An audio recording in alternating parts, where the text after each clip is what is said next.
Pada hari yang hangat di bulan Mei 1963, Sebastian Guerrero yang berusia 14 tahun sedang menjelajah di dekat desa kecil Yerba Buena di Tamaulipas Selatan, Meksiko. Tepatnya di kaki pegunungan Sierra Madre Timur, kawasan yang memiliki banyak gua.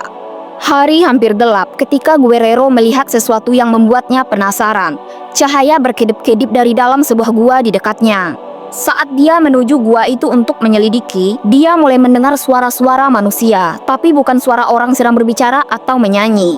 Selain itu, dia juga mencium bau sejenis kemenyan. Kondisi ini membuat rasa ingin tahunya hampir saja tenggelam oleh rasa takut. Tetapi Guerrero tetap mendekati mulut gua dengan hati-hati agar tidak terlihat.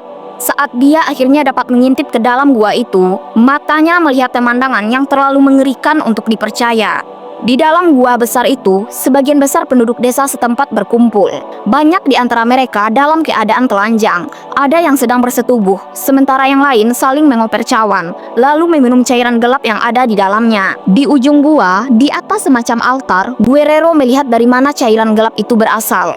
Cairan itu berasal dari seorang manusia yang telah dicincang-cincang, dan tetes darahnya dikumpulkan ke dalam beberapa cawa. Berdiri di atas mereka semua ada seorang wanita. Wanita itu memegang jantung yang masih berdarah dari pria yang terbaring di atas altar itu. Ketakutan melihat pemandangan itu, Guerrero berlari lebih dari 15 mil ke kota Villagrán, tempat pos polisi terdekat dari desa terpencil itu. Di sana, dengan napas tersengal-sengal, dia mencoba menjelaskan apa yang dia lihat, mengatakan penduduk desa itu minum darah seperti vampir. Polisi Villagrán menertawakan anak itu, mengira hal itu hanyalah buah imajinasinya. Tapi dia bersikeras bahwa sesuatu yang mengerikan sedang terjadi di sebuah gua dekat Yerba Buena. Karena anak itu tetap bersikeras, keesokan harinya Inspektur Polisi Luis Martinez setuju mengikuti anak itu ke kawasan tersebut untuk melihat gua yang dimaksud anak itu. Sayangnya, setelah kepergian mereka ke gua itu, Luis Martinez dan Sebastian Guerrero tak pernah terlihat lagi dalam keadaan hidup. Sampai baru-baru ini, desa Yerba Buena adalah desa yang sepi. Menyebutnya desa pun sebenarnya sedikit berlebihan. Desa itu sebenarnya adalah tanah pertanian komunal yang hanya terdiri dari sekitar 20 keluarga.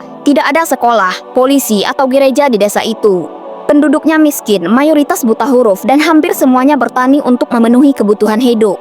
Hal ini berubah pada tahun 1962, ketika Hernandez bersaudara, Santos dan Cayetano tiba di Yerba Buena. Kedua bersaudara itu sebelumnya mengelilingi Meksiko, melakukan berbagai penipuan di satu kota, dan kemudian meninggalkan kota tersebut sebelum mereka bisa ditangkap untuk menuju kota baru dan mengulang kembali penipuan mereka. Mengapa pada tahun 1962 mereka pilih pergi ke Yerba Buena, desa terpencil tanpa kekayaan berlimpah atau tanpa sumber daya apapun, adalah sebuah misteri. Ketika Hernandez bersaudara tiba, mereka mengatakan kepada penduduk desa kalau mereka adalah utusan dewa-dewa Inka kuno. Menggunakan trik sulap, mereka meyakinkan penduduk desa bahwa mereka memiliki kekuatan supernatural. Kedua bersaudara itu mengatakan kepada penduduk desa bahwa jika mereka menuruti mereka dan mengikuti arahan mereka, penduduk desa Yerba Buena, akan dibimbing menuju harta karun yang konon tersembunyi di salah satu gua di dekat desa tersebut. Untuk mendukung klaim mereka, kedua bersaudara itu membuat ritual aneh dengan asap kemenyan yang dicampur ganja dan pengorbanan hewan yang mereka lakukan di dalam salah satu gua.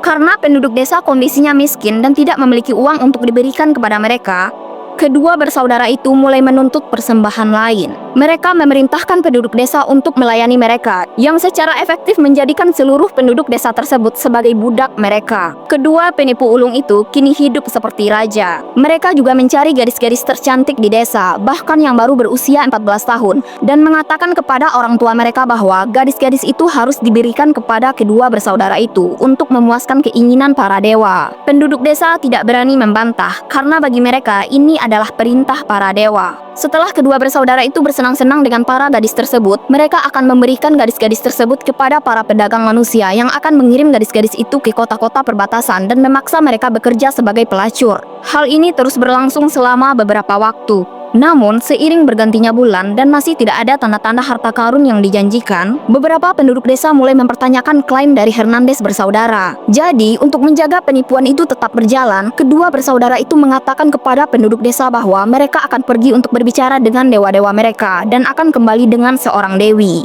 Tentu saja, kedua bersaudara itu tidak pergi ke puncak gunung untuk bertemu dewa, tetapi mereka pergi ke Monterrey, kota terbesar di dekat Yerba Buena dan tempat tinggal beberapa pedagang manusia yang sebelumnya pernah mereka ajak kerjasama. Rencana mereka adalah membujuk seorang pelacur untuk kembali ke Yerba Buena bersama mereka dan berpura-pura menjadi dewi untuk terus menguras sumber daya penduduk desa. Tidak butuh waktu lama untuk mereka menemukan Magdalena Solis.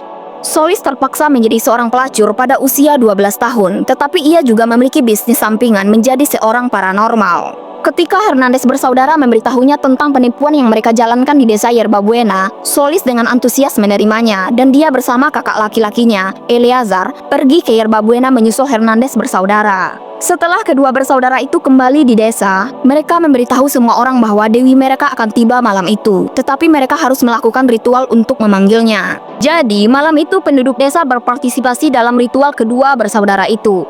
Pada satu titik ritual, kedua bersaudara itu menggunakan trik untuk membuat asap tebal, dan begitu asapnya hilang, Solis tiba-tiba muncul di ritual tersebut.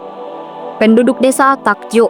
Solis yang seumur hidupnya sampai saat itu sering dilecehkan, kini memegang kekuasaan penuh atas penduduk desa. Dia diberi semua ganja dan tumbuhan narkoba lain yang ada di desa itu. Di bawah pengaruh zat-zat terlarang ini, Solis benar-benar percaya kalau dia adalah seorang dewi.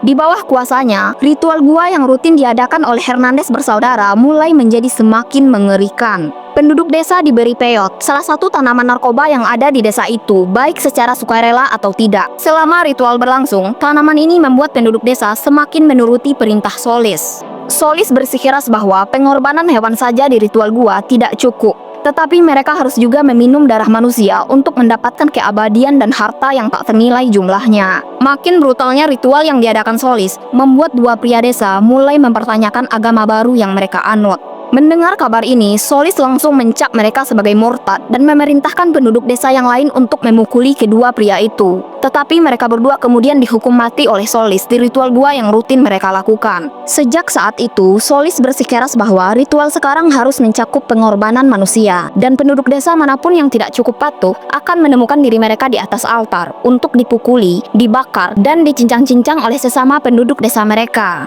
Tidak puas hanya menyembelih korbannya, Solis kemudian mulai meniru ritual pengorbanan Aztec kuno, mencabut jantung korban-korbannya selagi mereka masih hidup. Salah satu ritual mengerikan inilah yang tidak sengaja disaksikan oleh Guerrero pada sore hari yang hangat di bulan Mei itu. Ketika hari demi hari berlalu dan Guerrero serta Martinez tidak kembali, polisi Villagrán lapor ke polisi negara bagian. Pada tanggal 31 Mei 1963, polisi negara bagian bersama satu kontingen angkatan darat pergi ke Yerba Buena untuk mencari anak dan polisi yang hilang itu dan mengetahui apa yang sebenarnya sedang terjadi. Sesampainya di sana, mereka menemukan Solis dan kakaknya Eleazar bersama Santos Hernandez di sebuah rumah pertanian dalam keadaan sangat mabuk dan memiliki ganja dalam jumlah besar. Solis dan kakaknya ditangkap di tempat, tetapi Santos mencoba melarikan diri. Polisi akhirnya menembak mati Santos. Melihat pasukan bersenjata besar-besaran datang ke desa kecil mereka dan menangkap dewi mereka, penduduk desa yang lain langsung berlindung di gua-gua yang ada di dekat desa itu. Penduduk desa kemudian terlibat baku tembak dengan polisi dan tentara. Banyak penduduk desa yang meninggal akibat hal ini. Mereka yang selamat dari baku tembak itu kemudian ditahan. Setelah menggeledah kawasan itu, polisi menemukan jasad Guerrero dan Martinez di properti rumah pertanian tempat Solis dan kakaknya tinggal. Jantung mereka telah dicabut dari tubuh mereka. Pencarian di gua-gua terdekat menghasilkan penemuan jasad 6 korban lain. Hampir semuanya dalam keadaan sudah dimutilasi. Cayetano Hernandez juga ditemukan tewas, tetapi polisi kemudian mengetahui bahwa dia dibunuh oleh penduduk desa lain, yaitu Jesus Rubio. Rubio mengetahui penipuan kedua bersaudara itu dan ingin bergabung dengan komplotan itu. Ketika Hernandez menolak mengajaknya, Rubio membunuhnya. Magdalena Solis dan kakaknya bersama dengan penduduk desa lainnya yang ditangkap dalam penggerebekan diadili di Ciudad Victoria. Karena tidak ada penduduk desa yang bersedia bersaksi melawan mereka, Magdalena dan Eleazar Solis hanya dihukum karena pembunuhan Guerrero dan Martinez. Mereka masing-masing dijatuhi hukuman 50 tahun penjara. Penduduk desa yang tersisa dihukum dengan pasal pembunuhan kelompok, geng, atau main hakim sendiri dan mendapat hukuman 30 tahun penjara. Meskipun hanya ditemukan jasad 8 orang, diduga aliran sesat itu mungkin telah membunuh hingga 16 orang. Tidak diketahui apa yang terjadi pada Magdalena Solis setelah dia ditangkap. Jika dia menjalani hukumannya secara utuh, dia seharusnya sudah bebas pada tahun 2013. Namun, beberapa laporan menyatakan dia meninggal di penjara.